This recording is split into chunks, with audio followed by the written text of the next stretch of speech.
কোন ধরিয়ে দিয়েছি।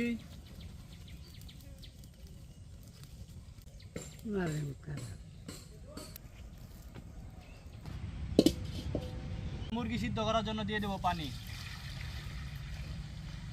মুরগি জন্য ডেকে দিব। মুরগি সিদ্ধ করা শেষ, এবার আমরা নামিয়ে নেব। মুরগিগুলো নামিয়ে নিতেছি। এগুলো অনেক সুন্দর করে ছিলে নেব, সুন্দরভাবে হাড্ডি থেকে মাংসগুলো আলাদা করে হাড্ডি থেকে মাংস ছুটিয়ে নিব, আলাদা করব। চলে নিতেছি, হাড্ডি থেকে মাংস চুলায় নিচ্ছি, আলাদা করছি। চলে নিতেছি সুন্দরভাবে।